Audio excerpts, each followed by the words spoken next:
जगत गुरु शंकराचार्य काशी में निवास कर रहे थे और शास्त्रार्थ करते करते प्रयाग में महाकुंभ लगा और महाकुंभ के अवसर पर शास्त्रार्थ विभिन्न प्रकार का चलने लगा। उस समय प्रयाग में सबसे बड़े विद्वान जिसका नाम था कुमारिल भट्ट, कुमारिल भट्ट से शंकराचार्य का शास्त्रार्थ हुआ। ऐसा ऐतिहासिक शास्त्रार्थ प्रयाग की धरती पर जब हुआ और उसमें कुमारिल भट्ट की हार हो गई, तब कुमारिल भट्ट ने कहा कि एक और विद्वान है, आप उनसे शास्त्रार्थ करिए। उसका नाम है मंडन मिश्र। महिषी में मंडन मिश्र का घर है। खोजते खोजते शंकराचार्य मंडन मिश्र के गांव में गए। गांव के बाहर एक कुएं पर पानी भरने वाली स्त्री से पूछा कि बताओ यहां पर मंडन मिश्र का घर कौन सा है, बता सकती हो? तो उस समय में उन स्त्रियों ने कहा कि स्वतः प्रामाण्यम परतः प्रामाण्यम कीरांगिणो यत्र गिरा गिरंती।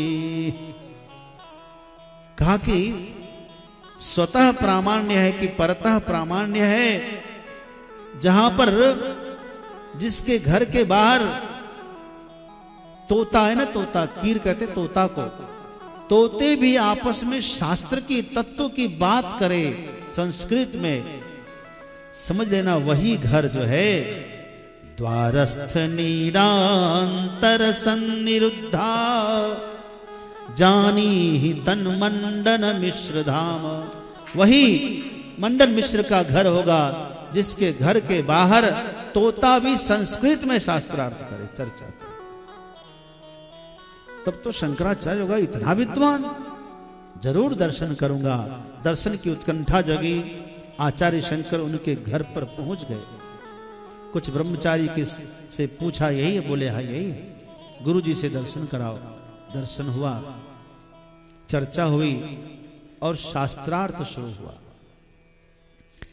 इस शास्त्रार्थ में मंडन मिश्र की पत्नी का नाम है भारती। माता भारती ने आचार्य शंकर को स्वल्पाहार कराया, फिर भोजन कराया और भोजन के पश्चात, थोड़ा विश्राम के पश्चात अब शास्त्रार्थ शुरू हो रहा है। मंडन मिश्र ने कहा कि हमारा तुम्हारा शास्त्रार्थ होगा, तुम्हारा अद्वैत वेदांत पक्ष रहेगा और मेरा मीमांसा का पक्ष, कर्मकांड का पक्ष रहेगा। परंतु हम दोनों में हार जीत का फैसला कैसे होगा? कौन निर्णायक होगा? आचार्य शंकर ने देखा कि मंडन मिश्र की पत्नी भारती देवी भी बहुत विदुषी है। कहा माता भारती ही मेरे लिए निर्णायक होंगी। उसने कहा वो तो मेरी भार्या है, मेरी पत्नी है। कहा आपकी भार्या है तो मेरी भी माँ है। मैंने उनको माँ कहा है। कोई भी नारी अपने बच्चों के साथ कभी अन्याय नहीं कर सकती है। हमारा शास्त्रार्थ होगा। इतना विश्वास जब किया तो भारती भी गदगद हो गई। इस सन्यासी मुझ पर इतना विश्वास कर रहा है। शास्त्रार्थ शुरू हुआ तो भारती को लगा कि हो न हो कुछ गड़बड़ ना हो जाए, क्योंकि मेरा इतना अध्ययन तो नहीं है। तो उसने एक जो हार, एक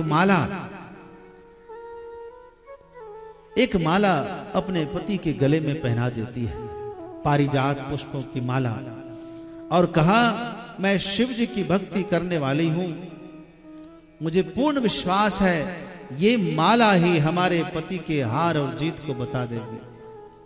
यदि यह माला कुम्हला गई, मुरझा गई, तो समझ लेंगे कि मेरे पति की हार हो गई। और जब तक यह माला खिली रहेगी, जब तक यह माला मुरझाती नहीं है, तब तक मेरे पति नहीं हारेंगे, ये मुझे विश्वास है। ठीक है, माला गले में पहना दी, शास्त्रार्थ शुरू होता है। और उस समय में बड़ी जोर से फटकार लगाई है। मंडन मिश्र ने शंकराचार्य से कहा कि तुम काम करने के डर से सन्यासी बन गए हो, तुम चोर हो, तुम योगी नहीं हो, कर्म योगी नहीं हो, तुम काम के भय से, कर्म करने के भय से भागकर सन्यास लियो, तुम्हें मां की सेवा करनी चाहिए। तो आचार्य शंकर ने कहा यदि मैं चोर हूं तो तुम भी चोर हो। मैं कैसे चोर हूं? का गृहस्थ की हंडी में जो भात बनता है, जो रोटी पकती है उसके चूल्हे पर, उसमें सन्यासी का भी हक होता है। तुम अकेले खाते हो, तुम भी चोर हो, सन्यासी का हिस्सा खाते हो। बहुत अद्भुत शास्त्रार्थ था वो, ऐतिहासिक शास्त्रार्थ। उसकी एक अलग किताब है, आचार्य शंकर दिग्विजयम। और उसके बाद जब देखा माता भारती ने कि मेरे पति की माला मुरझाने लगी है, तब वो समझ गए कि मेरे पति ने पक्ष बदला है, अवश्य मेरे पति की हार हो रही है। तो तुरंत कहा ठहरिए, ठहरिए, आपने मेरे पति को निश्चित ही हरा दिया है, लेकिन आपकी जीत तब मानी जाएगी जब आप मुझे भी हरा देंगे, क्योंकि मैं अर्धांगिनी हूं। अर्धांगिनी होने के नाते मेरे पति को हराने के बाद जब मुझे हरा देंगे तब पूर्ण जीत होगी। ठीक है, हमारा आपका शास्त्रार्थ होगा। और शास्त्रार्थ शुरू होता है। उस शास्त्रार्थ में भारती देवी ने काम शास्त्र संबंधी प्रश्न किया, रति संबंधी प्रश्न किया। और शंकराचार्य तो बाल ब्रह्मचारी हैं, बाल योगी सन्यासी हैं, उन्होंने कभी जाना ही नहीं इस विषय में। वो तो कोई गृहस्थ व्यक्ति, काम शास्त्र का अनुभवी व्यक्ति ही उत्तर दे सकता था। शंकराचार्य ने 6 महीने का समय मांगा। कितना? मुझे 6 महीने का समय दीजिए। माता ने कहा मंजूर है, 6 महीने का समय देंगे। दिया। और 6 महीने के समय लेने के बाद शंकराचार्य गए। और कहां गए पता है? गए उत्तराखंड। उत्तराखंड में जाकर अपने शिष्यों से कहा मैं इस गुफा में अपने शरीर का त्याग करूंगा, तुम लोग मेरे शरीर को तेल में डुबा कर रखना, सुरक्षित रखना। जब मेरा काम पूरा हो जाएगा तब मैं वापस आ जाऊंगा।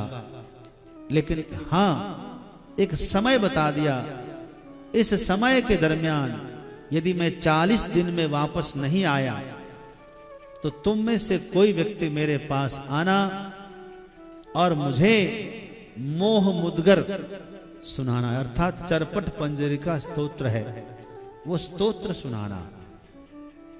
जी गुरुदेव, आप कहां जाएंगे? कहा देखो इस समय में एक अमरूक नाम के राजकुमार की मृत्यु हो गई है, प्रजा दुखी है, लोग उसके मृत शरीर को जलाने के लिए शमशान की ओर ले जा रहे हैं। मैं इस शरीर को छोड़कर उनके शरीर में प्रवेश कर जाऊंगा। अमरूक की राजधानी में तुम लोग आ जाना। जी गुरुदेव। और शंकराचार्य ने अपने शरीर का त्याग किया, अमरूक के शरीर में प्रवेश कर गए। जब वहां शमशान पर उनको लिटाया और वो जो जिसमें ले जाते हैं ना, उसको क्या कहते हैं, अर्थी, अर्थी का बंधन खोला तो अमरूक महाराज उठकर खड़े हो गए। लोगों ने देखा, अरे महाराज जी गए, महाराज जी गए, जय हो राजकुमार की जय हो। तो बड़े खुश हुए, सब जय जयकार करके वापस घर लेकर आए। राज परिवार में खुशी का वातावरण हो गया, गाजे बाजे बजाकर भव्य स्वागत समारोह मनाया गया। और उसके बाद क्या कहना है, 40 दिन बीत गए, अभी तक आचार्य शंकर नहीं आए।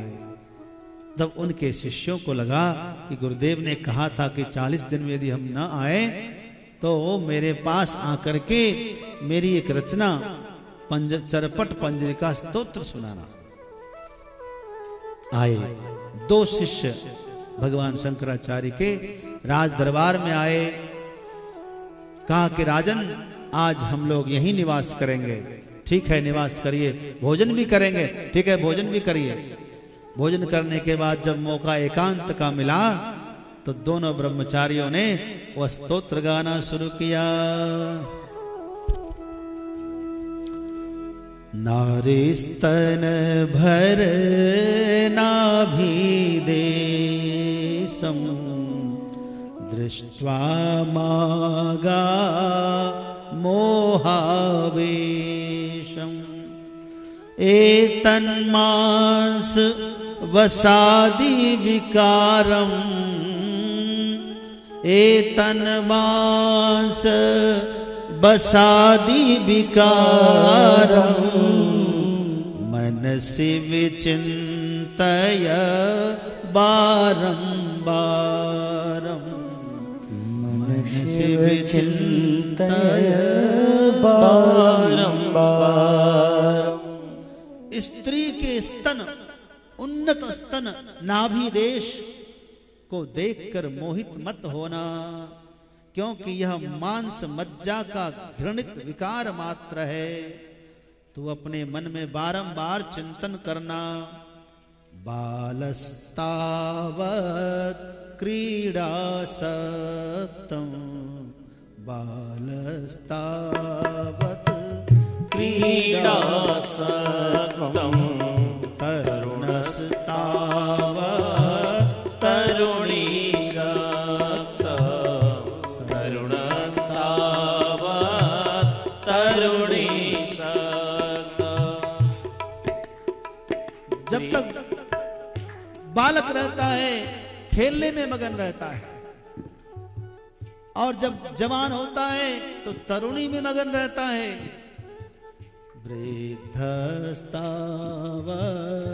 चिंतासक्तं वृद्धस्तावत् चिंतासक्तं परमे ब्रह्मणि कोऽपि न सक्तः परमे ब्रह्मणि कोऽपि न सक्तः। भाई बालक खिलौने से चिपका रहता है, उसी में उलझा रहता है। तरुण युवान होने पर युवती से उलझा रहता है, बूढ़ा होने पर चिंता में उलझा रहता है, परब्रह्म परमात्मा में कोई नहीं लगता है। भजे गोविंदम भजे गोविंदम गोविंदम भजे मूढ़मते भजे गोविंदम भजे गोविंदम गोविंदम भजे मूढ़मते। काते कांता कस्ते पुत्रः संसारोऽयं तीव विचित्रः। काते कांता कस्ते पुत्रः संसारोऽयं तीव विचित्रः। कस्य त्वं वा कुत आयात कस्य त्वं का कुत आयात तत्त्वं चिन्तय तदिदं भ्राता तस्त्वं चिन्तय तदिह भ्राता। भज गोविंदं भज गोविंदं। हे राजन, याद करिए कौन आपकी स्त्री है। मतलब याद दिला रहे हैं आप कौन है, जरा अपने आप को विचार करिए। हाँ, आपकी पत्नी कौन है भला, कौन आपका पुत्र है। यह संसार तो अत्यंत विचित्र है, यहाँ कोई किसी का नहीं है। तुम किसके हो, यहाँ क्यों आए हो। अर्थात हम सब ईश्वर के अंश हैं, ईश्वर के समीप से आए हैं। ईश्वर के भजन करके ईश्वर के पास जाना है। जटिलो मुंडी लुंचित केशः काषायाम्बर बहुकृत वेशः। ओ जटिलो मुंडी भाषायां बहुकृतवेषः पश्यन्नपि न पश्यति लोको पश्यन्नपि च न पश्यति मूढो वरनिमित्तं बहुकृतवेषः निमित्तं बहुकृतवेषः। कोई जटाधारी हो गया है, कोई मुंडन कराता है, कोई केशों को शिखाओं को नोच नोच कर सफाया करता है, कोई गिरवा वस्त्र पहनता है, कोई रेशमी वस्त्र पहनता है, भांति भांति के वेश बना करके बनाता है। लेकिन इस नश्वर संसार को असत नहीं समझ पाता है, संसार का रहस्य नहीं समझ पाता है। केवल उदर निमित्तम बहुत कृतवेषः, लोगों को बहलाने के लिए, बरगलाने के लिए, पेट भरने के लिए अनेक प्रकार के ढोंग करता है। यावत् जननम तावत् मरणम, यावत् जननम तावत् मरणम, तावत् जननी जठरे शयनम, यावत् जननी जठरे शयनम, इति संसारे स्फुटतरदोष, इति संसारे स्फुटतरदोष, कथमिह मानव तव संतोष, कथमिह मानव तव संतोष। भाई, जब तक इस जगत में जन्मना होता रहेगा, तब तक इस जगत में मरना होता रहेगा। हाँ, इसलिए और जन्मते मरते हुए इस संसार में कोई कैसे संतुष्ट है? प्रत्यक्ष देख रहा है कि कोई आ रहा और कोई जा रहा है। भगवत गीता किंचिद धीता, ओ भगवत गीता किंचित धीता, गंगा जल लव कणिका पीता, ओ गंगा जल लव कणिका पीता, सकदप्येन मुरारी समर्चा, सकदप्येन मुरारी समर्चा, क्रियते तस्य यमेन न चर्चा, क्रियते तस्य यमेन न चर्चा। गुरु चरणाम्बुज निर्भर भक्त, संसारादचिराद्भव मुक्ता, गुरु चरणाम्बुज निर्भर भक्त, संसारादचिराद्भव मुक्ता, सेन्द्रिय मानस नियमादेवं रक्षसि निज हृदयस्थं देवं। भज गोविन्दं भज गोविन्दं, गोविन्दं भज मूढमते, गोविन्दं भज मूढमते, गोविन्दं भज मूढमते। पूरा पूरा इशारा समझ गए और उन दोनों ब्रह्मचारियों ने कहा तत्त्वमसि तत्त्वमसि तत्त्वमसि, और राजा ने स्वीकार कर लिया तदेवाहम तदेवाहम तदेवाहम, मैं वही हूं, मैं वही हूं, पहचान गया। अब आप लोग जाइए, मैं आता हूं पीछे से, किसी को पता ना चले। दोनों ब्रह्मचारियों को आचार्य शंकर ने आगे भेज दिया और इधर शंकराचार्य ने उस राजकुमार का शरीर छोड़ दिया। फिर से इधर शोकाकुल परिवार हुए, उधर शंकराचार्य जी उठ करके खड़े हो गए। वापस घूमते हुए माहिष्मति आए। माहिषी में फिर से माता भारती के साथ शास्त्रार्थ हुआ, और इस शास्त्रार्थ में देवी भारती हार जाती है। तो दोनों पति पत्नी ने अपना हार स्वीकार किया और इनका शिष्यत्व स्वीकार किया। दोनों शिष्य बन गए दीक्षा लेकर। मंडन मिश्र का नाम सुरेश्वराचार्य रखा। उसके बाद जगतगुरु शंकराचार्य के 4 शिष्य हुए प्रधान। सुरेश्वराचार्य, पद्मपादराचार्य, हस्तामलकाचार्य और त्रोटकाचार्य।